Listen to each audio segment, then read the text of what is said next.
오늘 이 본문은 참 어렵고 또 우리에게 대단히 중요한 말씀입니다.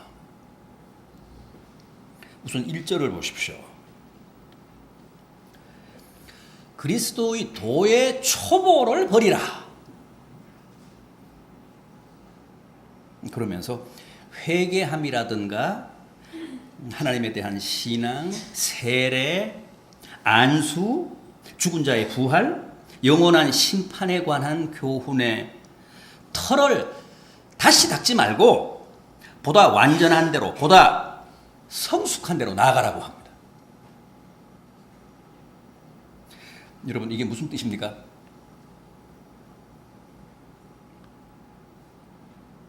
그리스도의 도, 즉 회개라든가 하나님에 대한 신앙이라든가 세례, 부활, 심판 같은 기본적인 기독교 진리에 대해 날마다 기초반에서 터만 닦지 말고 이제는 도의 초보를 버리고 보다 성숙한 중급반으로, 고급반으로 진급하라는 겁니다.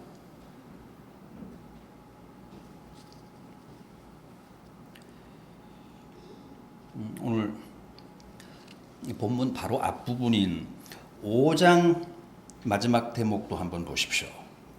오늘 본문은 히브리서 6장이고 그 바로 앞에 5장 마지막 부분 12절 이하입니다. 때가 오래되었으므로 너희가 마땅히 선생이 되었을 터인데 너희가 다시 하나님의 말씀의 초보에 대하여 너희 누구에게서 가르침을 받아야 할 처지이니 단단한 음식은 못 먹고 젖이나 먹어야 할 자가 되었도다. 이는 젖을 먹는 자마다 어린 아이니 의의 말씀을 경험하지 못한 자요. 단단한 음식은 장성한 자의 것이니 그들은 지각을 사용함으로 연단을 받아 선악을 분별하는 자들이니라. 마찬가지 뜻입니다. 이제는 선생이 될지언정 더 이상 초등학생의 그 유치한 수준에 머물러 있지 말라는 것. 다들 신앙생활 할 만큼 했지 않느냐?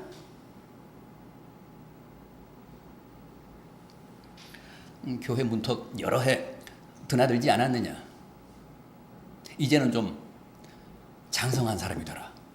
날마다 젖만 빨고 있지 말고.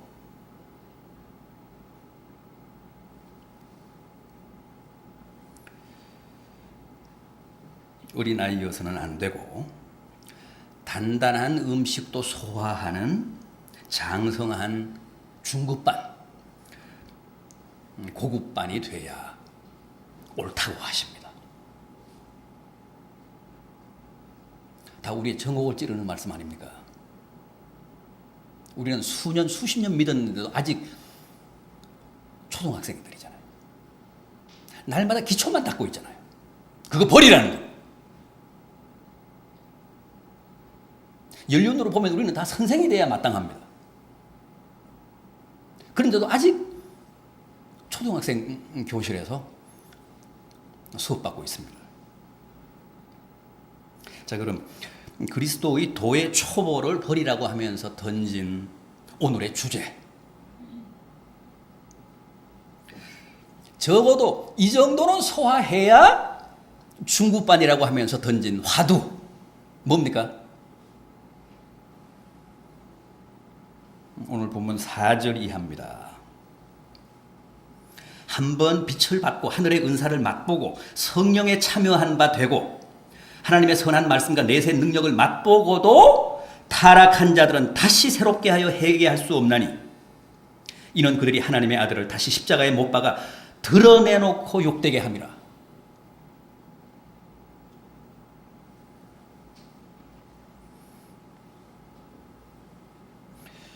이게 무슨 말씀이죠? 한번 빛을 받고 하늘의 은사를 맛보고 성령에 참여한 바 되고 하나님의 말씀과 내세의 능력을 맛보고도 타락하는 것에 관한 말씀인데 이 말씀이 이 히브리서 10장에도 나옵니다.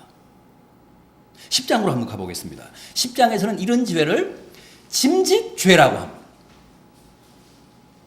10장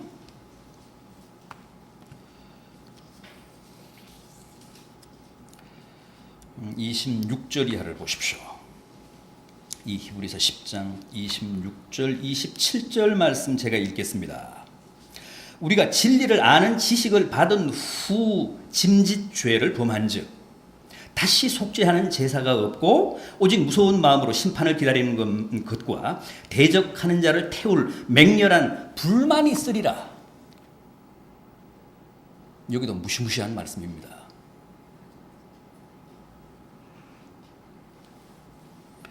여러분, 짐짓죄가 뭐죠? 진리를 아는 지식을 받은 후에 범하는 죄. 하늘의 은사를 맛보고 성령도 체험하고 하나님의 말씀과 내세의 능력도 맛본 다음에 범하는 죄. 이게 짐짓죄입니다.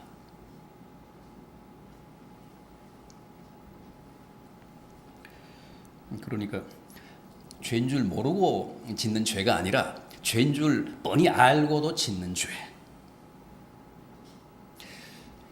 진리를 거스리는 것인 줄 알고도 짓는 죄. 시편 19편 13절에서는 이것을 고범죄라고도 했습니다. 같은 말입니다. 죄인 줄 알고도 고의로 범하는 죄. 그래서 고범죄입니다.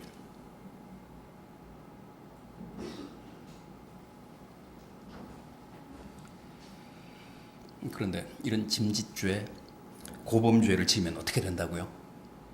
오늘 본문 6장 6절은 다시 새롭게 하여 회개할 수 없다고 했습니다. 또 10장 26절도 다시 속죄하는 제사가 없고 심판과 맹렬한 불만이 있을 것이라고 합니다.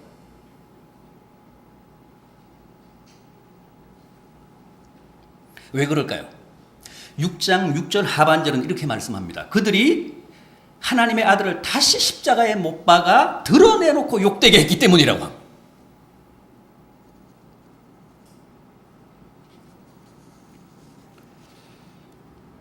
참 무서운 말씀인데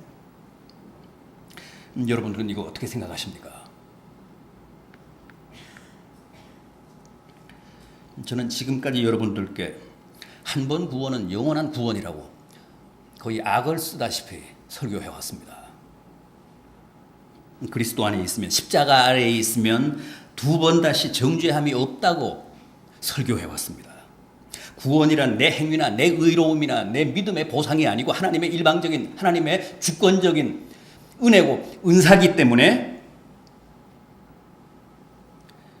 그 무엇도, 그 어떤 죄도 그 하나님의 절대적인 사역을 무효화할 수 없다고 해왔습니다. 강변해왔습니다. 그런데 이게 무슨 초치는 얘기입니까? 짐짓죄, 고범죄는 용서받을 수 없다고 합니다.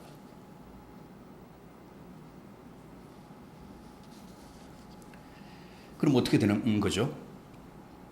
여러분, 이 짐짓죄, 고범죄가 왜 우리에게 심각한 주제가 될까요? 지금 우리가 범하는 죄는 다 짐짓죄이기 때문에 그렇습니다. 여러분, 모르고 죄 짓습니까? 다 알고 죄 짓잖아요. 우리가 범하는 죄는 다 고범죄입니다. 고의성이 다분합니다.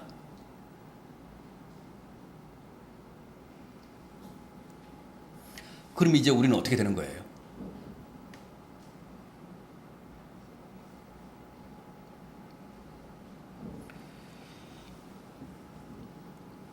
그런데 어쨌든 오늘 본문은 이런 죄를 지으면 다시는 속죄하는 지회사가 없고 새롭게 하여 회개할 수 없다고 합니다. 왜 그렇다고요? 10장 29절을 보면 하나님의 아들을 짓밟고 자기를 거룩하게 하기 위해 허락하신 언약의 피를 부정하고 은혜의 성령을 욕되게 하기 때문이라고 합니다.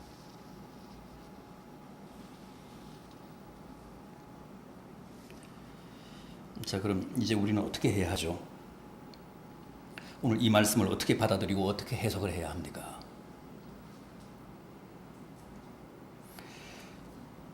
제 친구 가운데 하나는 중학교 때까지는 저랑 열심히 잘 놀았습니다. 그런데 이 친구가 고등학교에 가더니 진학을 하더니 우등생이 됐습니다. 전교 1등을 했습니다. 사실 그럴 친구가 아닌데 제가 하도 이상해서 한번 물어봤습니다. 어떻게 된 거냐? 그랬더니 그 친구가 그런 고백을 했습니다. 자기가 고등학교 1학년 1학기 말 통지표를 받아가지고 집에 갔더니 자기 아버지가 한참 자기를 째려보더래요. 그러다가 갑자기 자기를 번쩍 들어서 창밖으로 내던졌다는 겁니다. 다행히도 엉덩이 쪽으로 떨어져서 시퍼렇게 멍만 들었고 뭐 머리를 다친다거나 뭐 그러지는 않았다는 거예요. 그런데 자기 아버지가 자기를 번쩍 들어서 창밖으로 내던질 때 그런 생각이 들더라는 거죠. 야, 다음 학기에 또 이런 성적 받아왔다가는 이거 무사하지 못하겠구나, 죽겠구나. 그래서 개과천선했대요.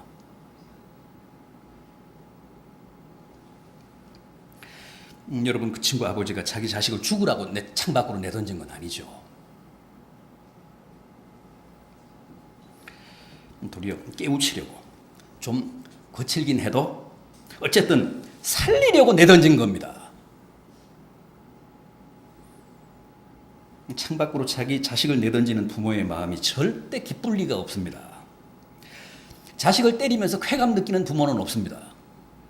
있다면 그건 환자죠. 그래서 부모는 자식을 잘 안 때리려고 합니다. 때리면 속상하고 가슴 아프잖아요. 맞는 자식보다도 자기가 더 아프잖아요.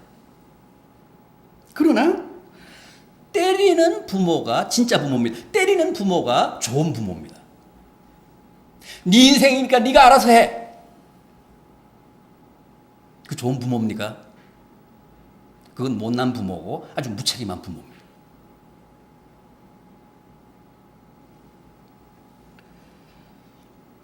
여러분 한번 맞춰보십시오. 너 공부 열심히 안 하면 난 너 미워할 거야. 이건 누구의 말일까요? 부모의 말일까요? 아니면 이웃집 아저씨의 말일까요? 부모의 말이 아니고 이웃집 아저씨의 말이죠. 이건요, 야 이놈아, 너 그렇게 공부할 거면 아예 나가 죽어. 누구의 말이죠? 부모의 말이죠. 그건 이웃집 아저씨의 말이 아닙니다. 성경에도 그렇습니다. 성경에는 여러분 아주 아름다운 말씀, 우아한 말씀만 나올 거라고 생각을 하지만 그건 오해입니다. 성경에도 아주 험악한 말씀이 많이 나옵니다. 저주도 나옵니다. 남을 책망하고 신랄하게 고발하는 말씀도 나옵니다. 죄송하지만 성경에도 위협이 나오고 공갈도 나옵니다. 흔히 엄마가 자식들에게 너 이번에 대학 못 가면 차라리 나랑 죽자. 그게 무슨 뜻이죠? 이번에 대학 떨어지면 정말 모자가 동반 자살하자는 얘기 아니잖아요. 어떻게든 대학을 꼭 가라는 얘기 아닙니까? 비장한 각오로 공부해서 더 이상 재수하지 말고 대학에 붙으라는 거예요. 너 그럴 거면 아예 집에서 나가. 너 그럴 거면 아예 집에 들어오지 마. 제대로 살라는 얘기지 집에서 나가라는 얘기거나 더 이상 집에 들어오지 말라는 얘기가 아니잖아요. 그런데 문제가 뭡니까? 초보들은 이걸 문자적으로 해석한단 말이에요.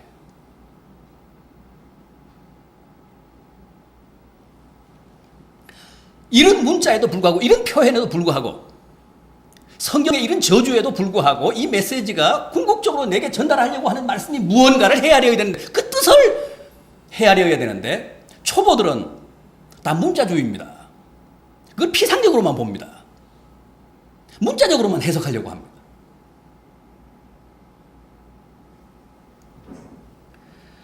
그러나 중급반이나 고급반은 그렇지가 않아요.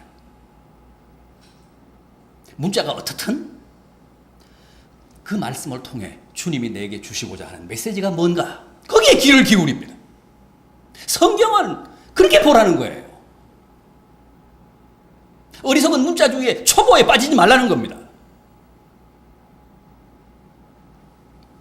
그래서 우리는 때로 하라는 말씀에서 하지 말라는 음성을 들어야 돼요. 하지 말라는 말씀에서 하라는 음성을 들어야 됩니다. 그런데 그걸 초보들은 못 들어요.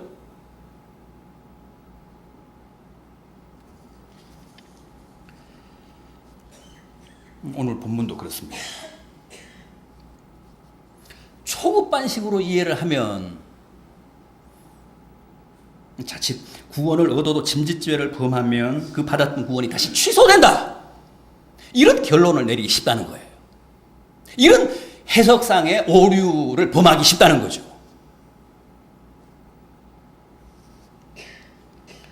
이 말씀은 그런 뜻이 아닙니다. 아무리 구원받은 하나님의 자녀라고 해도 짐짓죄를 범하면 다시 속죄함을 받지 못하고 영원히 버림받는다는 뜻이 아니라, 짐짓죄란 곧 한 번 십자가에 못 박은 주님을 다시 십자가에 못 박는 짓에 다름 아니고, 자기를 거룩하게 한 주님의 보혈을 부정한 것으로 치부하는 짓에 다름 아니고, 은혜의 성령을 욕되게 하는 몹쓸 짓이기 때문에 범해서는 안 된다는 거예요. 피하라는 것.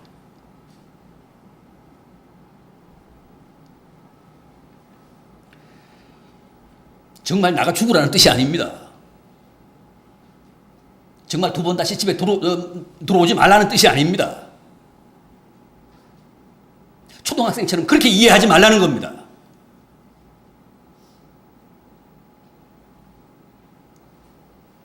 두 번 다시 타락하지 말라는 거룩한 공간이라는 겁니다.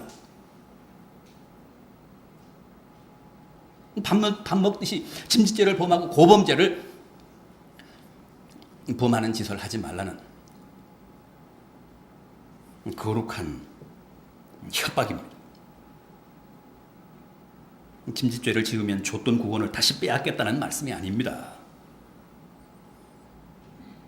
한번 하나님의 자녀가 된 사람은 아무리 못나게 굴고 막되게 살아도 천하에 둘도 없는 개망나니 자식이지, 불효막심한 자식이지, 그렇다고 아버지의 자식이라는 신분이 해소되는 건 아니라는 겁니다.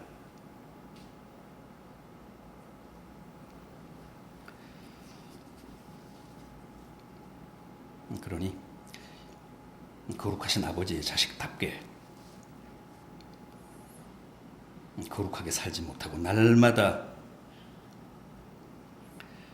짐짓죄, 고범죄를 범하며 살지 말고 바르게 살라는 겁니다. 그러나 성화에 실패했다고, 고범죄 짓고 무슨 짐짓죄 범한다고 천국을 못 가는 것은 아니라는 거예요.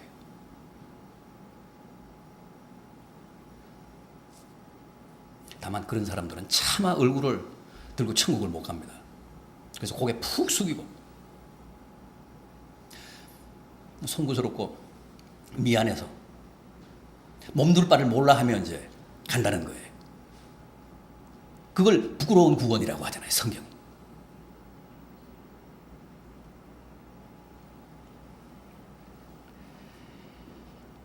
어떻습니까? 이해가 되십니까?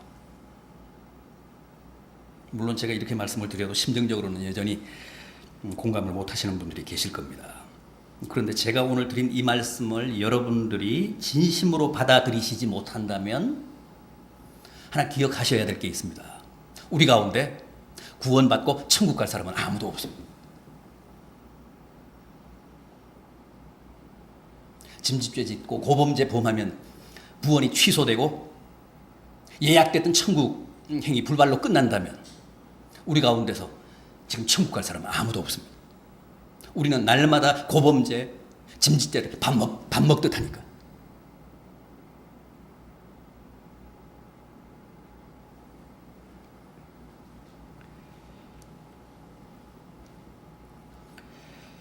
여러분들 가운데는 또 이런 문제를 제기하실 분도 계십니다.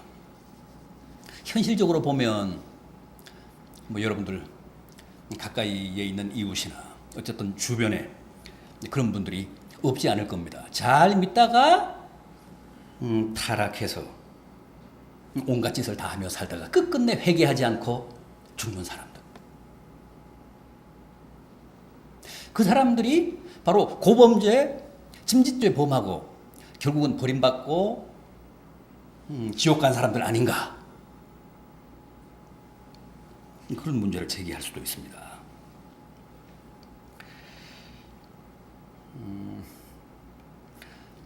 처음에는 예수를 잘 믿어서 구원을 받았는데 결국 타락하고 짐짓죄를 범해서 받았던 구원을 취소당한 케이스가 아닌가? 어떻게 생각하십니까? 맞습니까? 구원받았다가 짐짓죄를 범해서 그 받은 구원을 다시 취소당한 사람들입니까? 여러분, 그게 바로 단순 소박한 초보 수준의 성경 이해라는 겁니다.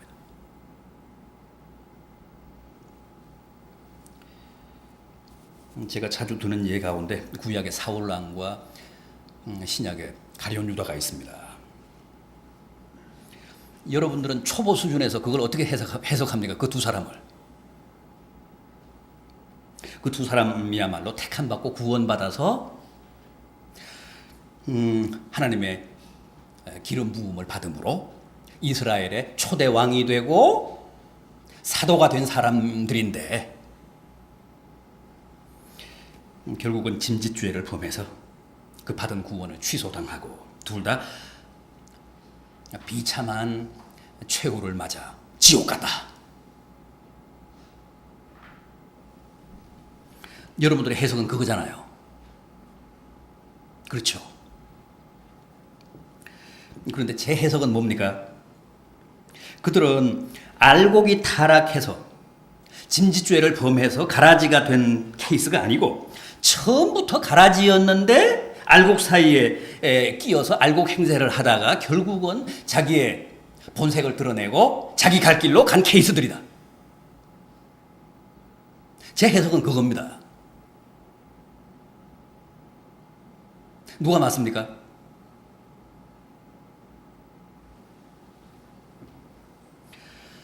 제 해석은 이게 중급반 해석이고 고급반 해석입니다.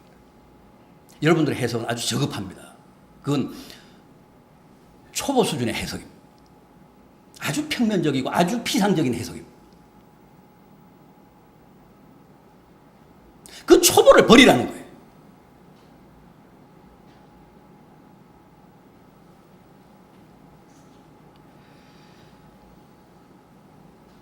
구원받지도 택함받지도 못한 사람이 어떻게 왕이 되고 감히 사도가 될 수가 있는가? 될 수 있습니다.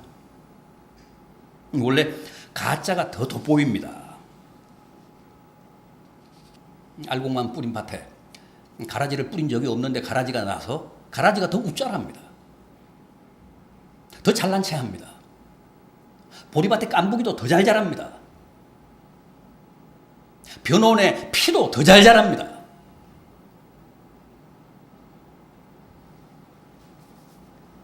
뿌린 적이 없습니다. 오늘 오후에 공건사님 모시고 교회 밭에 올라갈 텐데 보나마나 뻔합니다. 아주 풀이 잡초가 밭을 다 점령했을 겁니다. 풀씨 뿌린 적 없습니다. 그런데도 알곡을 압도합니다.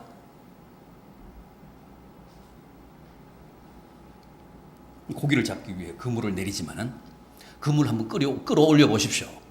고기만 있습니까? 고기는 적고 불가사리하고 독해파리 그것만 가득 차 있습니다.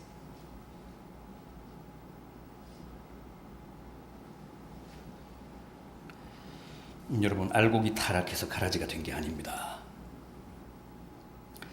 물고기가 짐짓죄를 범해서 불가사리가 된 게 아닙니다. 해파리가 된 게 아닙니다. 물고기는 처음부터 끝까지 물고기고 해파리는 처음부터 끝까지 해파리입니다.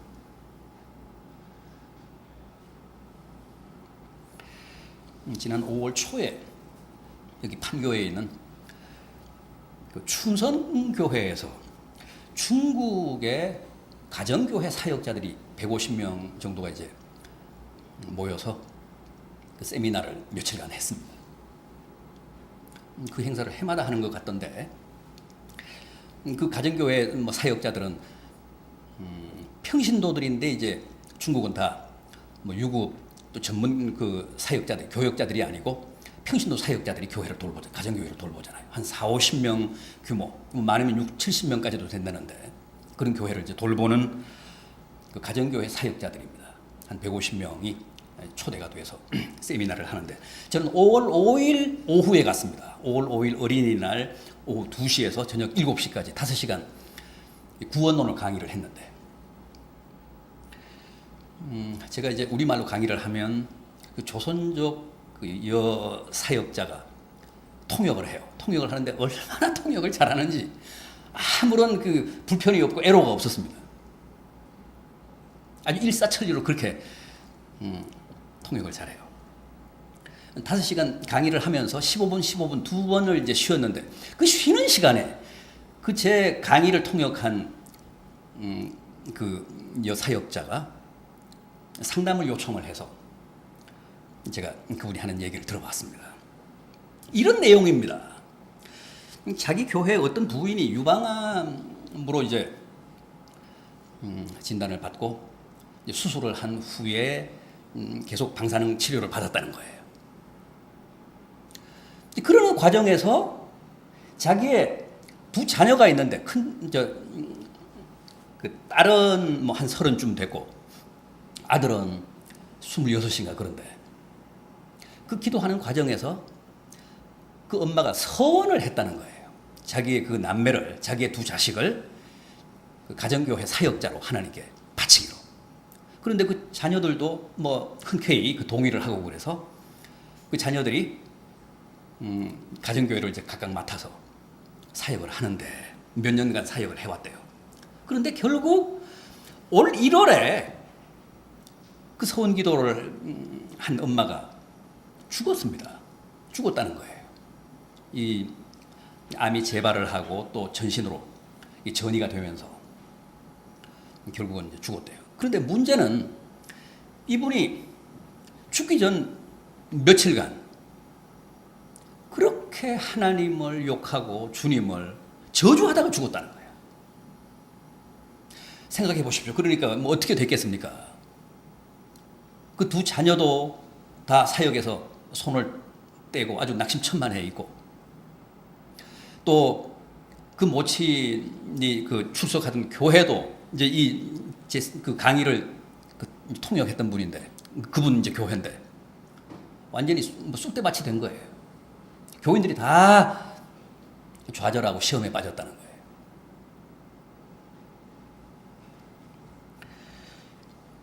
그런데 그 두 자녀는 물론이고 이 교회 모든 성도들도 이제 그렇고 이분이 그런 식으로 주님을 막 욕하고 저주하다가 죽었으니까 지옥 같다고 이제 다들 생각을 하는 겁니다. 당연히. 제가 물어봤어요. 그러면 당신 교회 그 성도였는데 당신은 어떻게 생각하느냐? 자기도 달리 생각할 여지가 없다는 거죠.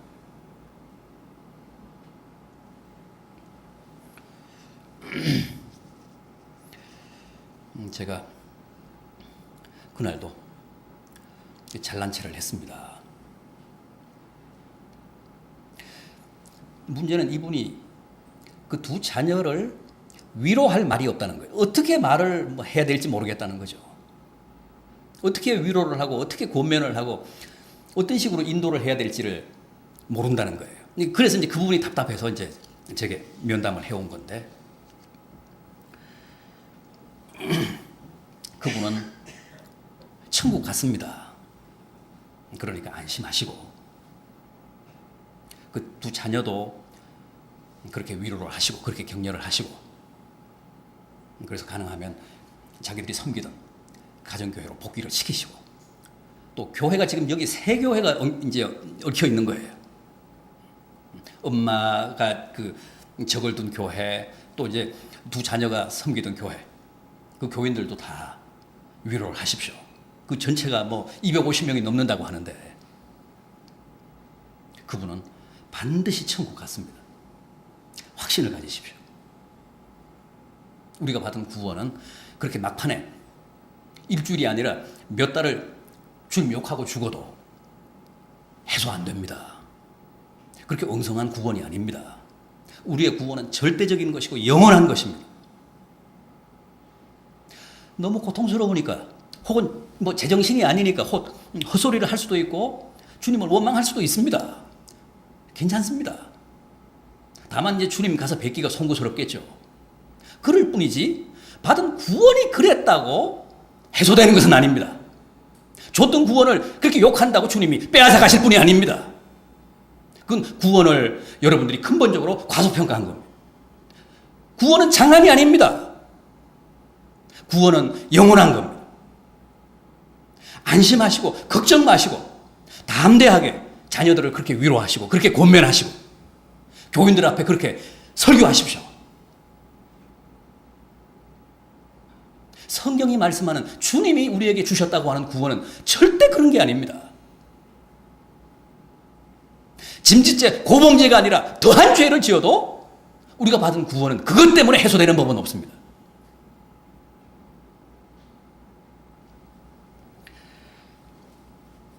제가 잘못한 겁니까? 잘한 겁니까? 제가 오답을 줬습니까? 정답을 줬습니까? 물론 그분이 지옥에 갔을 수도 있습니다. 지옥 갔을 수도 있죠. 그러나 그분이 분명히 주님의 택한 백성이고 그분이 분명히 주님이 허락하시는 구원을 받은 하나님의 자녀라면 절대 욕했다고 지옥 가는 법은 없습니다.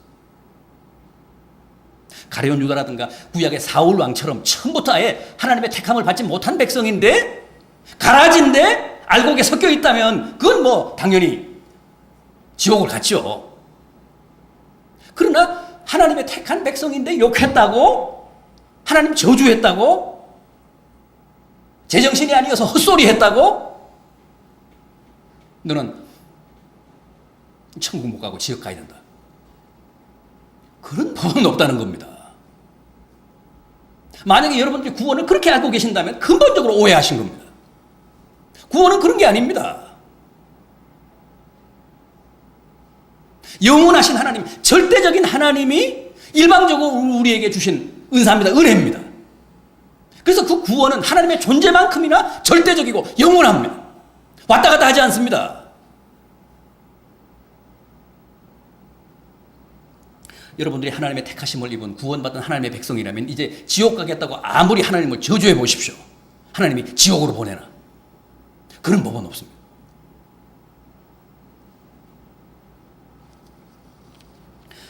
그래서 우리가 잘해야 된다는 거죠. 다른 선택의 여지 없이 아무리 우리가 막대기 굴어도 천국 가서 주님을 뵈야 되기 때문에 부끄러움 없이 주님의 면전에 서기 위해서는 제대로 살아야 된다는 겁니다.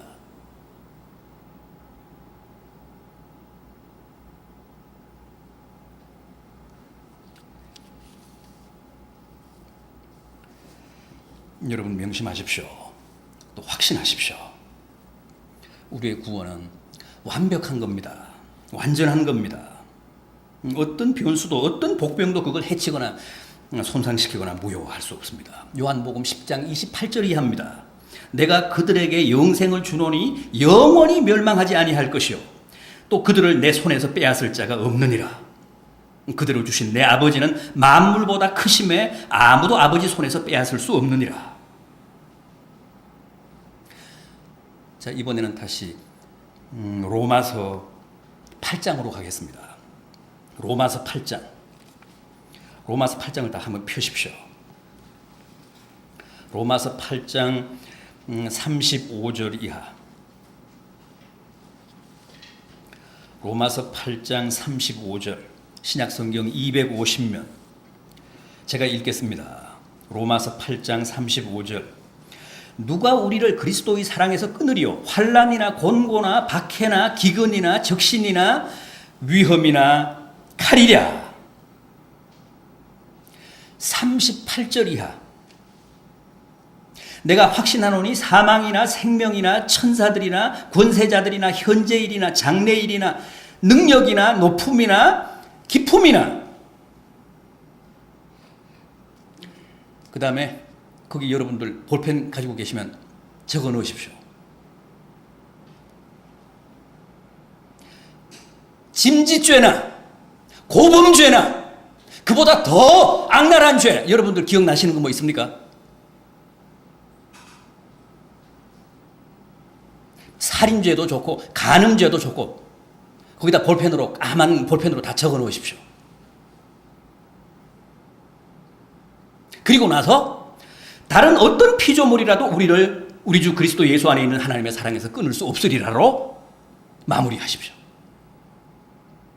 연필이 없으신 분들은 집에 가서 다 적어 놓으세요.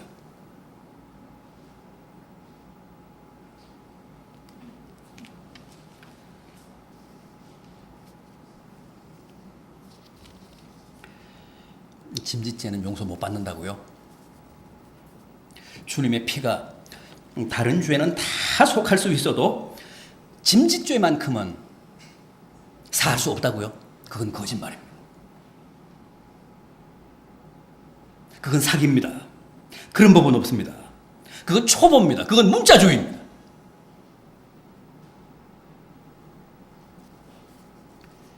부디 짐짓죄 때문에 너무 고민하시거나 힘들어하지 마시고 도리어 짐짓죄, 고범죄조차도 용서하시고 결국 나를 천국으로 인도해 주실 주님의 대속의 은혜에 깊이 감사하시며 제발 이제는 초급반이 아닌 당당한 중급반, 고급반으로 사시는 복된 성도들 되시기를 진심으로 기원합니다.